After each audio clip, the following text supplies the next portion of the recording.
Estamos de volta com o Ver Mais, direto dos estúdios da NDTV. Muito obrigada pela companhia nessa segunda-feira chuvosa no sul do mundo, né? Tá chovendo aí? Aqui tá chovendo. 988 18 19 38. Não tem como não falar mais isso, né, gente? Olha, agora nós vamos falar de um assunto sério. Foi destaque no ND+, a semana passada, a notícia de que uma mulher de 40 anos sofreu uma grave infecção após comer uma tilápia que não foi devidamente preparada. O quadro causado foi tão grave que ela teve que passar por amputações de mãos e dos pés. O caso ocorreu nos Estados Unidos, mais precisamente no estado da Califórnia. E segundo o CDC, que é o Centro de Controle e Prevenção de Doenças dos Estados Unidos, bem conhecido de filmes, né?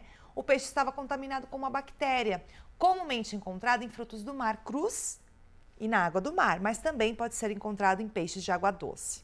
O fato chama atenção para os cuidados na hora do preparo dos alimentos. Por isso, eu convidei a professora doutora em Engenharia de Alimentos, que também é coordenadora do curso de Engenharia Química da Unesc, a Michele Lazarim Padula, para nos ajudar. Boa tarde, seja bem-vinda. Boa tarde, eu agradeço a oportunidade. É uma doutora que a gente chama com muito gosto, falei antes aqui, né? Estudou bastante. Nesse caso citado, né, que eu trouxe dessa mulher de 40 anos, teria como matar essa bactéria apenas com o preparo correto da tilápia? Teria sim, assim de pronto, né, para levar mais tranquilidade para a população. Essa bactéria que foi encontrada na tilápia lá nos Estados Unidos não é comum nas nossas águas litorâneas aqui no Brasil. E por sorte, ela é muito sensível, tanto ao frio quanto ao calor. Então, se esse peixe tivesse sido congelado, porque ela comprou ele fresco, né? Ou se ele tivesse sido processado a uma temperatura que não exige muito, ele é sensível ao calor também, temperatura acima de 45 graus já é suficiente para a gente eliminar essa bactéria. Olha. Ela não teria corrido, né, todo esse risco e sofrido, né, tantas perdas. Sim. Né? Quais são os vilões no que diz respeito ao preparo incorreto dos alimentos? A gente viu ali que, por exemplo, peixes, não é o caso da tilápia, mas peixes de água marinha, do mar, né?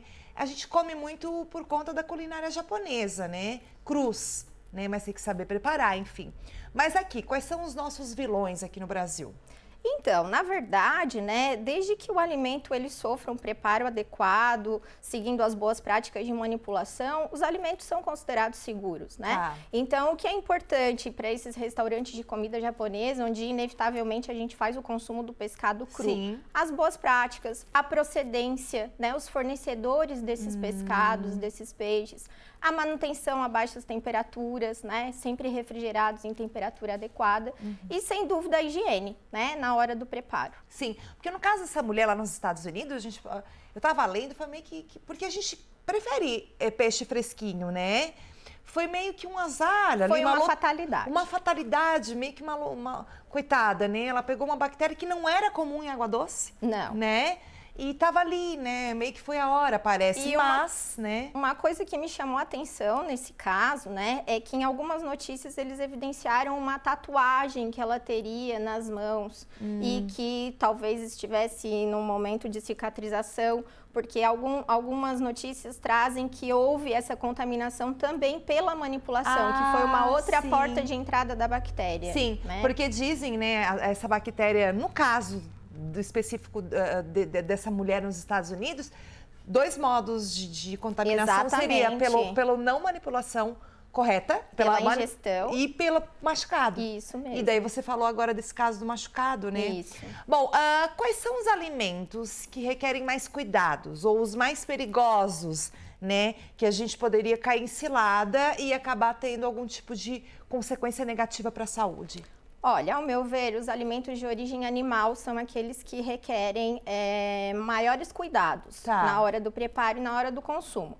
Porque eles, pela própria natureza, eles já são suscetíveis a uma contaminação microbiana maior. E os micro-organismos mais perigosos também tendem a se desenvolver nesse tipo de alimento, pelas suas próprias características mesmo, né? Então, o cozimento, no caso, né, de leite pasteurizado, os ovos sempre bem cozidos e fritos e o preparo da carne, né? Sempre escolher as carnes bem passadas, ao ponto, né? E essas características, claro que o consumidor ele não tem um termômetro em casa, né? Para ver que temperatura o alimento está atingindo durante a cocção. Mas o alimento ele apresenta características, né? Como a cor, a mudança de textura. Isso pode indicar para o consumidor, né, um preparo na hora do cozimento adequado. O cheiro também, né? Eu acho que tudo isso deve ser observado, mas assim, a gente vê que hoje em dia, até com a alta gastronomia, muita gente, né? O nosso Top Chef, né? Aqui na Record, o pessoal fala, né?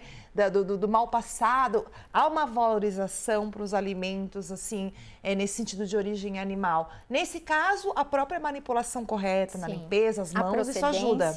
A procedência. O armazenamento adequado, nas temperaturas corretas. Tudo isso. O prazo de validade. Como é que se sabe, por exemplo, sobre os armazenamentos corretos? Tem que pesquisar, por exemplo, carne de boi, carne de porco, peixe, é tudo igual? Não, na verdade, o peixe ele é mais sensível à deterioração, né? Então, quando a gente fala nessa classificação de carnes de diversos animais, o pescado é o que precisa de um maior cuidado, né? Pela própria procedência dele, que vem, né, de águas, seja do mar, seja de um rio, seja de um cativeiro, a manipulação, né? Então, o tempo de vida útil desse alimento é mais curto. Então, a gente precisa ter mais cuidado. Sim. Mas o cozimento adequado.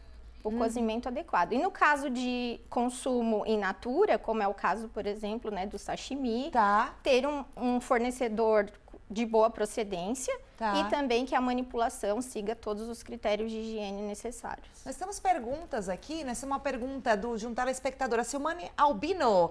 Boa tarde, Gi. E o sushi? Corremos esse risco? A gente estava falando agora sobre isso, né, Simone? A gente tem que perguntar isso, porque a gente não sabe. Geralmente, o sushi a gente come em um restaurante. Nem conversar com o proprietário, com o chefe. Como é que nós devemos proceder? Então, a respeito dessa bactéria que acometeu essa americana, o Vibrio vulnificus, a gente pode ficar tranquilo aqui no Brasil. A gente não tem casos relatados dessa bactéria em nossas águas, né?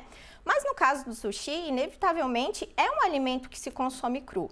Então, todos esses cuidados na hora do preparo, um restaurante que tem a cozinha à vista, isso já é um bom indicativo, né? Que os critérios de higiene são seguidos, as boas práticas. Então, isso é muito legal. Se as pessoas tiverem dúvida quando vão até um restaurante, né, de comida japonesa, que não tem isso à vista, peça para dar uma olhadinha na cozinha, né? Isso é muito bom. Referências também, né?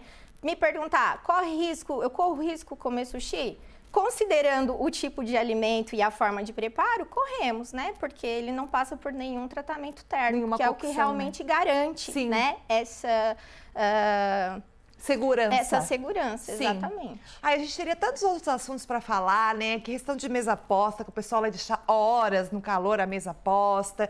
Como é que se guarda depois a comida. Questão de alimentos da indústria. Mas o nosso tempo acabou. Que pena. Que passou rápido, pois né? É. Mas volta sempre. Porque eu achei uma ótima fonte para ajudar a gente a ficar bem, saudável. Michele Lazzarin Padula, doutora aqui da nossa Unesc. Volte sempre, viu? Estou sempre à disposição e agradeço a oportunidade.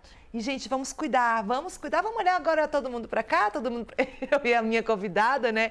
Muito obrigada pela audiência, pela companhia. É tão bom ter você aqui. É um beijo enorme no coração. Aumenta o som aí pra ver se a gente... sem parar. Ai, que música gostosa, hein? Chove chuva. Beijo no coração, gente. Tchau, tchau. Pois eu vou fazer uma prece pra Deus, nosso Senhor, pra chuva parar de molhar o meu divino amor.